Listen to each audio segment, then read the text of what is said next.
a scion of many worlds. No, no, no, this is wrong. This is all wrong, Clara hisses to herself as she flips through the tome, aware of the gigantic entity nearby that's clearly listening in even as it fiddles with something. And what would be so... It's not happening, Clara exclaims. Can I get some more? I was supposed to suddenly be better and equal to my great-grandmother.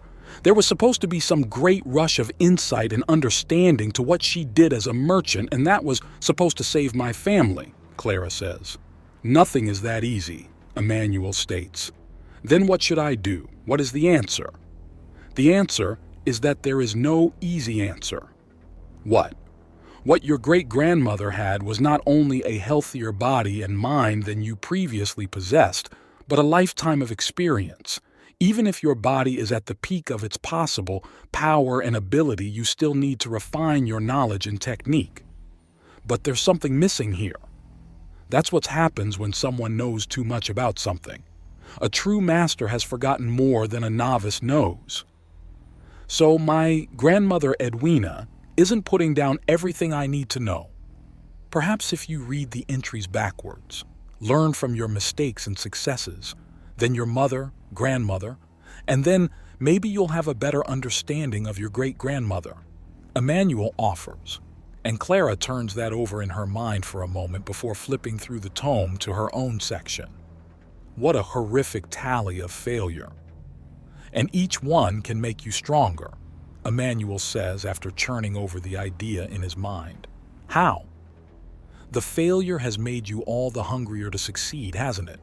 Each one galls you, each one offends you. Use that. Use it to become stronger, to become better. Are you preaching at me? Clara demands. Somewhat. This is undaunted philosophy. Everything is a test. Everything is something you can use to become stronger. You've had your weakness shorn away and now stand stronger than before. But is that enough? Enough? Is it enough? Do you want more? Do you want to be better? Better in what way? Stronger? I'm a noblewoman. And in times of war, you'll be expected to lead by example. Yes, I will, won't I? Clara says as she looks up from the book and starts gazing into the middle distance. The empty lecture hall was a quiet place for her to consider as Mara took a nap nearby. Both of them were wearing scanning devices that were passively monitoring them. Then be the example. People want perfection. People are idiots. They mistake simple competence for perfection. They just see the results and not the effort and struggle it takes to get somewhere. Many people look to me, and they only see what I've done, not how hard it was. It's kind of hard to think you had a hard time doing things when the first thing I saw of you was you lounging on the throne of Miru, making a mockery of our queen and then treating her as if she were your own disobedient child. And the fact that I'd nearly been killed several times by then was desperately pushing myself to grow stronger and not sure when all the sheer nonsense would finally crash down on me. Emmanuel asks her, and she turns to look at him. Really? Really? You're alive and kicking. You have your health now. You have your daughter and her health. Do you really need any more in order to get things moving? Emmanuel asks. Clara doesn't so much make a sound as just have her sheer presence ask the question as she considers. Then, there we go, Emmanuel cheers as she flips through the book and checks the date on one of her flopped trade deals, and then flips back to her grandmother's time. The dates, quantities, and initial price match up, but not the payout. She goes back a little further on her grandmother's notes and finds a tiny little blurb. A fire. A fire increased the need for numbing poultices and created a deficit around the harvest season. Without that fire, selling the same thing around the same time of year gets you a pittance if you can shift the stock. But with the fire, the demand was sky high.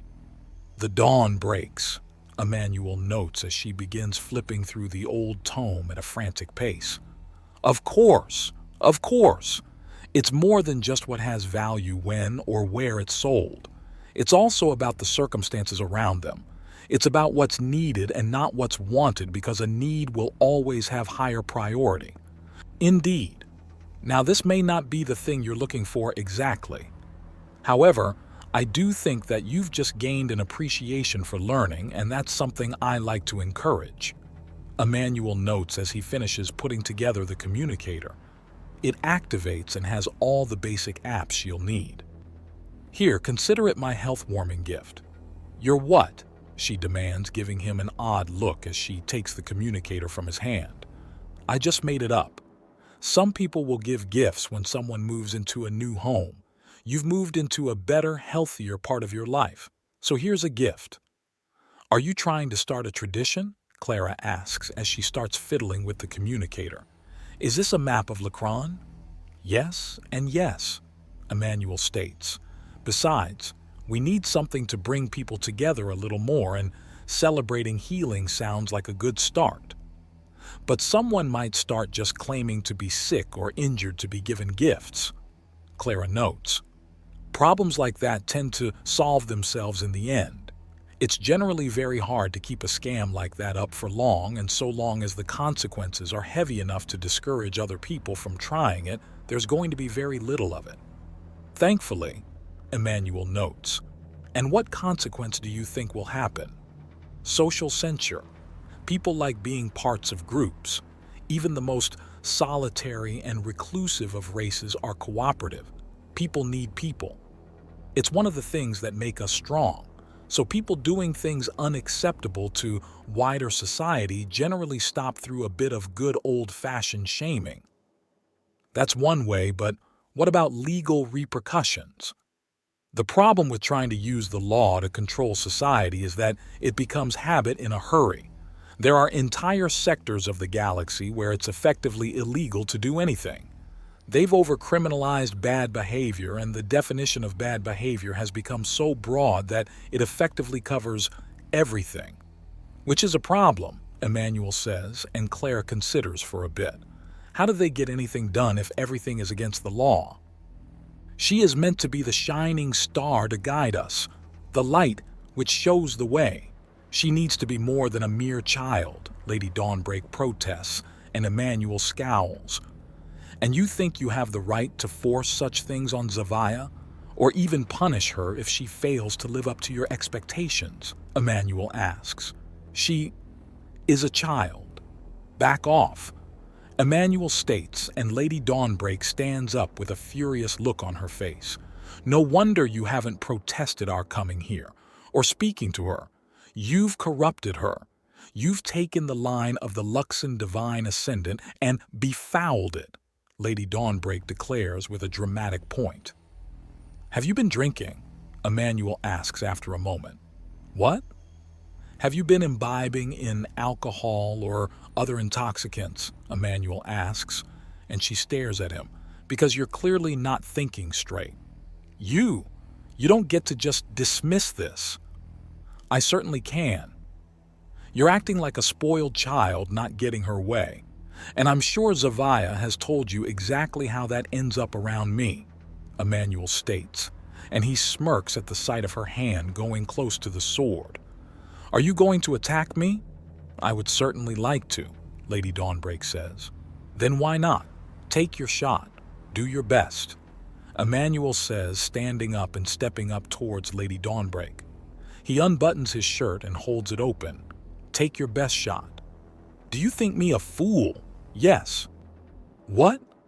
You came here to a place different from your own and are now upset that things aren't exactly the way you want them. Why would they be anything like how you want them if you hadn't built it yourself or instructed it to be built in a certain way? Emmanuel asks, and she gapes for a moment. Really now, does every noble house? He pauses as a small hand on his wing draws his attention back to Zavaya. He turns back to her and crouches down to be closer. Yes? Can you please just... They came here for me, and don't hurt them. I'll only use words. He promises, and she frowns at him. As if words can't cause harm? She demands, and he smiles. He lays a claw on her back, but has them sheathed in axiom to prevent them from cutting anything. I'll be gentle. He promises her before scooping her up into his arms, and she sits in the crook of his left arm to barely come up to his shoulders. Now then, Lady Dawnbreak, what is it about the queendom of Miru that makes it so immaculate? What? Why are you asking that? Zavia asks him. I want to know what she's so keen to protect. I saw a corrupted system that was failing badly, so I want to know what she saw that was so important. It's hard to debate someone when you have no understanding of the other side, Emmanuel says. So please, Lady Dawnbreak, what is Miru to you? What is it that made Zavia and her mother's mother so fitting to be queen? Help me understand. Miru is an extension of its queen, a bastion of understanding and strength in a world ravaged on all sides. The meek, the traitorous, and the criminal surround us as we reshape it in our image. It is the holy light that guides us, the most august and glorious, Lady Dawnbreak declares, and Emmanuel's eye ridges go up under his fur, not that anyone can see it beneath his fur. While the mountain clans pursue self-indulgence, the city-states empty wealth, and the slavers do battle with their own houses and the slavers, we remain pure. Well, I cannot fault the enthusiasm, he notes wryly.